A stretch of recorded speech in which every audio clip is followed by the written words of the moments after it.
12 हो गए। मित्रों नमस्कार, ज्ञान मार्ट्स एंड माइंड में आपका स्वागत है। मित्रों, हमने आपको बहुत सारी अभी इस दौरान ऐसे वीडियो बना के दिए हैं जिसमें ये कहा गया है कि जो हमारे भविष्य मालिका है और बाबा भंगा है, बाबा बेंगा, उन्होंने जो भविष्यवाणी की थी वो इस दौरान की बिल्कुल सच साबित हो रही है। चाहे वो भारत पाकिस्तान के बीच का संघर्ष हो या अन्य चीज़ें हों, और उसी में उन्होंने और भी मंदिरों के बारे में या भारत के बारे में या दुनिया के बारे में बताया था। और हमारे डॉक्टर साहब ने ऐसे ही कुछ मंदिरों के बारे में बताया था कि अगर उन मंदिरों का, जैसे एक केदारेश्वर मंदिर है, उनका अगर चौथा खंभा टूट गया तो कलयुग खत्म हो जाएगा।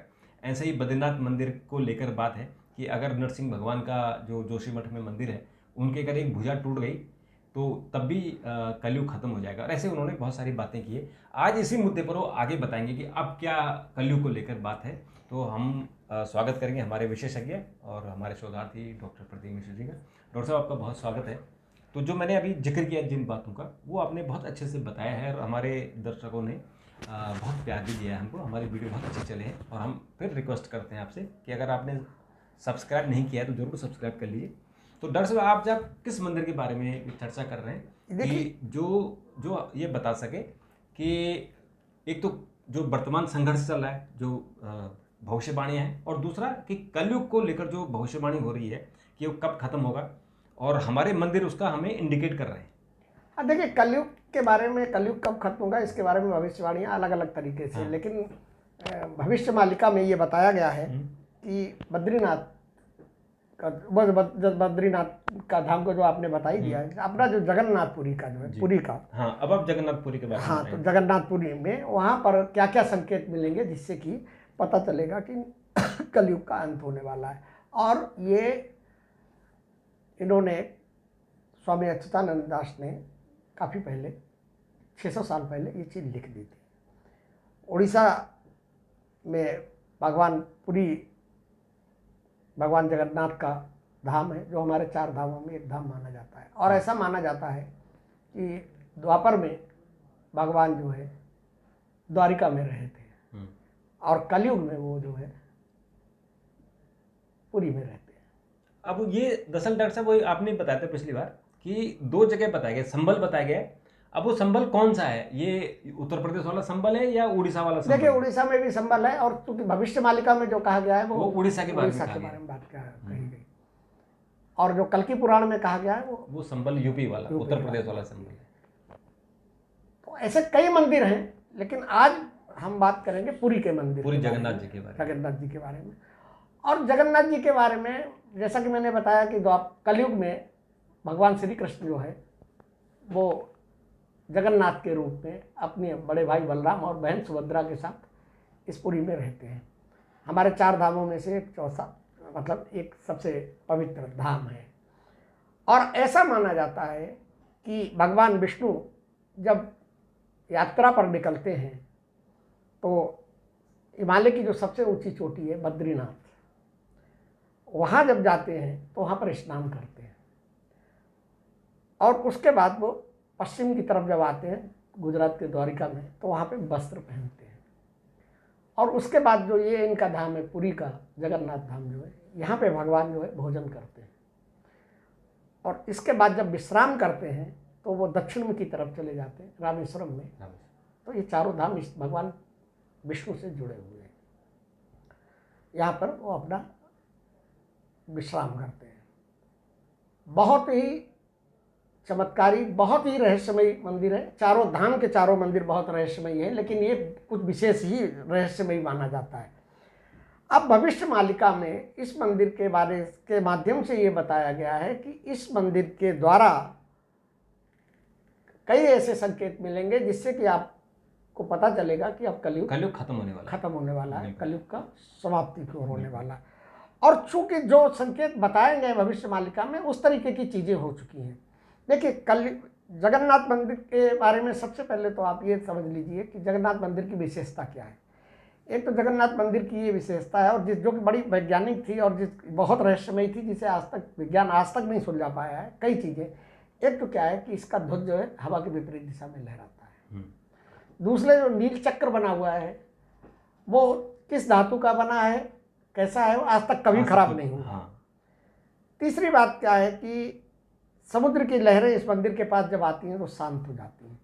चौथा जो रहस्य है कि वो इसके ऊपर से कोई पक्षी नहीं उड़ता। पांचवा क्या है कि इसके जो शिखर है उसकी छाया नहीं दिखाई पड़ती है, प्रतिबिंब नहीं दिखाई पड़ता। और जो सातवां रहस्य है वो रहस्य है यहाँ की अदृश्य रसोई का। ऐसी रसोई कि जिसमें 7 बर्तन रखे जाते हैं और 7 बर्तन में जब नीचे आग लगाई जाएगी, नीचे से आग होगी, तो सबसे पहले खाना कहाँ पकना चाहिए? सबसे नीचे पे पकना चाहिए, लेकिन इसमें उल्टा होता है, सबसे ऊपर पकता है।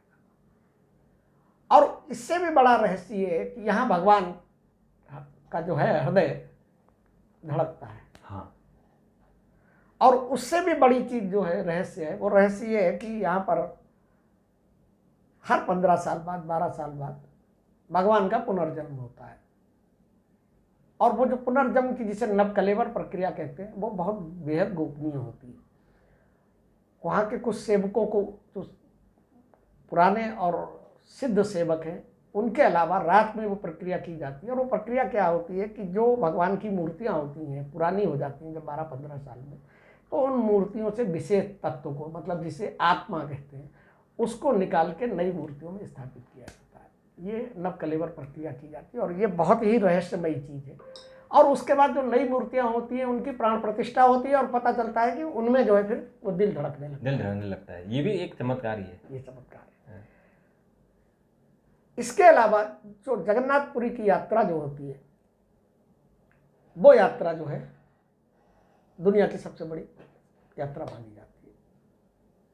और वो उस यात्रा में शामिल होना बड़े परम सौभाग्य की बात होती है।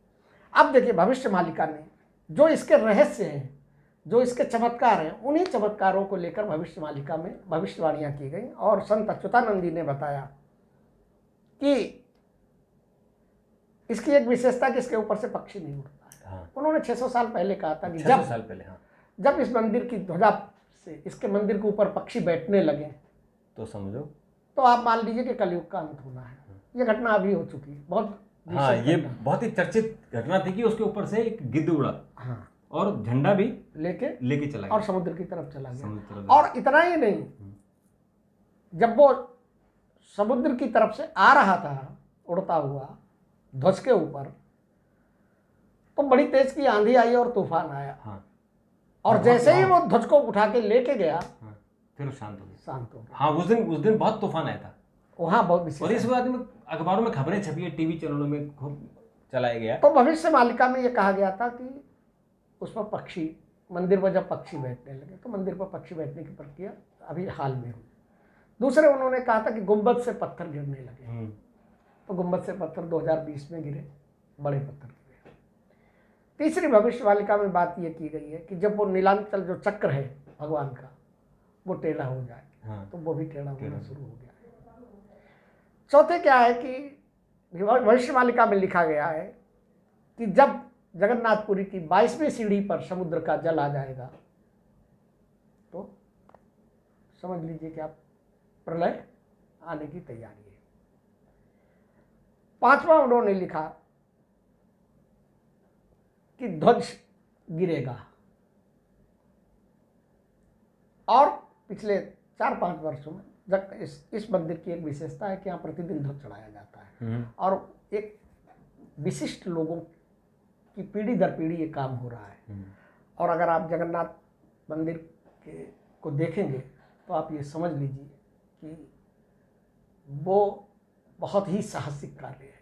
कैसे वहाँ बिना किसी सीढ़ी के मंदिर की जो खांचे बने हुए मुझे उन्हीं को पकड़ कर ऊपर तक जाता है, कोई आधार नहीं। और कितना ऊंचा शिखर है, रोज बदला जाता है। तो उसमें लिखा था कि जब शिखर गिर जाए, तो शिखर गिरा भी है और शिखर में आग भी लगी है, ध्वज में, शिखर नहीं ध्वज में। तो ये सारी चीज़ें बताई गई कि भविष्यवालिका में कहा गया। तो ऐसा माना जाता है कि भविष्यवालिका ने, जो उड़िया भाषा की भविष्यवालिका है, उसमें माना गया है कि ये कलयुग का अंतिम चरण चल रहा है और 2032 तक जो है।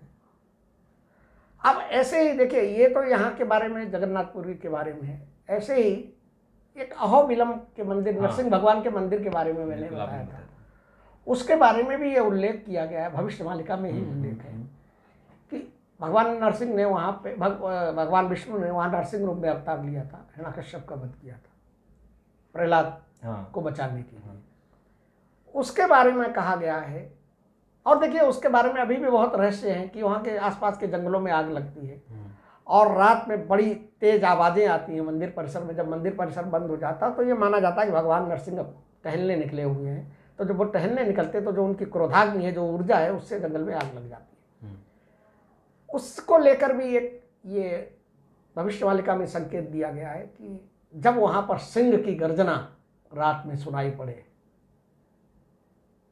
तो आप जो समझिए कलयुग का अंत होने वाला है। कलयुग का अंत होने वाला है और भगवान नरसिंह जो है दोबारा जन्म लेंगे कल के अवतार में। कल के अच्छा डॉक्टर साहब, इसमें एक सवाल है। एक सेकंड और इस पुरी के मंदिर के बारे में भविष्यवाणिका में ये लिखा गया था कि मंदिर के कपाट बंद हो जाएं तो आप मान लीजिए कि कलयुग अपनी चरम अवस्था में है। और 2020 में कोरोना में मंदिर के कपाट कोई सोच भी नहीं सकता था कि कपाट बंद होने, कभी सोच नहीं सकता। 600 वर्ष पहले उन्होंने लिख दिया था। तो जो भविष्यवाणियाँ बता रही हैं तो बता रही हैं कि इस मंदिर से संकेत मिलेंगे कि कैसे होगा। बद्रीनाथ के बारे में आपने खुद बता दिया कि बद्रीनाथ जो और वो बद्रीनाथ को लेकर नहीं है। अच्छा हाँ, दूसरा क्या, यहाँ जगपुरी में एक और चीज़ है। इस मंदिर के बारे में ये बताया गया है कि यहाँ की मूर्ति अपने आप विलुप्त जब हो जाएगी, बताइए, मूर्ति ही विलुप्त हो जाएगी। और ये पुराणों में भी लिखा है, पद्म पुराण वगैरह में भी लिखा हुआ है कि जैसे बद्रीनाथ की मूर्तियाँ भविष्य बद्री में जाएंगी, ऐसे ही इनको यहाँ से उठा के वहाँ ले जाया जाएगा। क्योंकि उसमें भविष्यवाणिका में लिखा हुआ है कि समुद्र में ये द्वारिका नगरी डूब जाएगी। जैसे द्वारिका द्वापर में डूबी थी, वैसे ही ये पुरी जो है कलयुग में डूबी।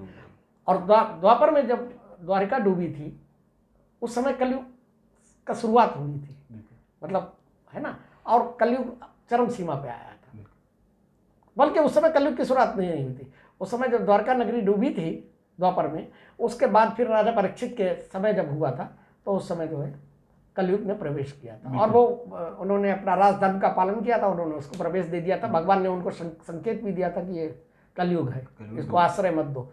लेकिन राजा का धर्म था, उन्होंने एक किनारे बैठा दिया था आश्रय, और उस कहीं भी जगह दे दो, कहीं भी जगह दे दी और जगह दे दी और वो सब खेल कर गया। तो डॉक्टर साहब, मेरा सवाल है कि भविष्यवाणिका में लिखा हुआ है दो चीजें हैं। एक लिखा है कि 2032-33 तक खत्म हो जाएगा, इसी अभी 2000 साल में। कहीं लिखा हुआ है कि 2398 तक होगा। उसके में इंटरप्रेशन गलत नहीं है, अलग अलग है, इंटरप्रेट अलग अलग कर रहे हैं। नहीं, मेरा सवाल पूरा मैं आपसे पूछना चाहता हूँ कि वर्तमान में जो स्थिति है, जो भारत पाकिस्तान के बीच में हुआ है, ऐसा लग रहा है कि शायद कहीं हुए एटम युद्ध न हो जाए और उसमें बाकी दुनिया के देश कूद जाएं, तो कहीं ऐसा नहीं कि वाकई कलयुग खत्म होने वाला है, ऐसा लग रहा है? देखिए, जिस तरीके से दुनिया में अधर्म बढ़ रहा है, जिस तरीके में एक दूसरे को खून के लोग प्यासे हो रहे हैं, जिस तरीके से दुनिया के देश आपस में लड़ रहे हैं,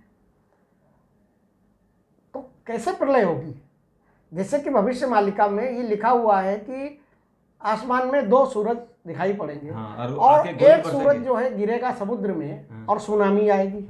उस सुनामी से ये पूरा उड़ीसा सब डूब जाएगा, प्रलय होगी। और दूसरा उन्होंने कहा कि आसमान से गोले बरसेंगे। और मैं आपको एक चीज और बताऊं, दुनिया का कोई भी आप धर्म उठा लीजिए, कोई भी पंथ उठा लीजिए, इसलिए मैं कहता हूं कि ये सब तार्किक चीजें हैं। कोई भी पंथ, कोई भी धर्म, किसी की भी आप किताब, किसी के मतलब ग्रंथ, किसी के चीजें जो धार्मिक पुस्तकें आप उठा लीजिए, प्रलय जो होगी, जो कलयुग का अंत होगा, वो जल के द्वारा, जल प्रलय होगा। कहीं कहा गया कि जल ऊपर से आएगा, और कहीं कहा गया कि जल नीचे से ऊपर जाएगा। ठीक है, हाँ, जो समुद्र का स्तर बढ़ेगा, जैसे जो क्लाइमेट चेंज हो रहा है, उससे तो यही लग रहा है कि जो भी हो, बढ़ेगा। मतलब प्रलय के बारे में मैं ये कह रहा हूँ ना कि इसीलिए कहा जाता है कि ईश्वर अल्लाह सब एक ही नाम है ना। ये सब यहाँ बाद में धीमे धीमे चीजें बनी है। ईश्वर एक है तभी तो उसके जो दूत हैं, जो विभिन्न रूपों में दूत आए, उन्होंने जो संकेत दिए वो एक ही तो संकेत निकल रहा है ना कि इस कलयुग का अंत जो है या जो प्रलय होगी वो जल से होगी। बिल्कुल। तो मित्रों, आपको कैसा लगा जरूर बताइएगा और चैनल को जरूर सब्सक्राइब कीजिएगा, क्योंकि ये जो जानकारी हम दे रहे हैं आपको बहुत रिसर्च करने के बाद आपको दे रहे हैं। और डॉक्टर साहब, आपने इतना रिसर्च किया, आपका बहुत बहुत धन्यवाद। मित्रों, आपका भी बहुत बहुत धन्यवाद, और जरूर चैनल को सब्सक्राइब कीजिए। कल एक और वीडियो के साथ मिलेंगे, तब तक नमस्कार।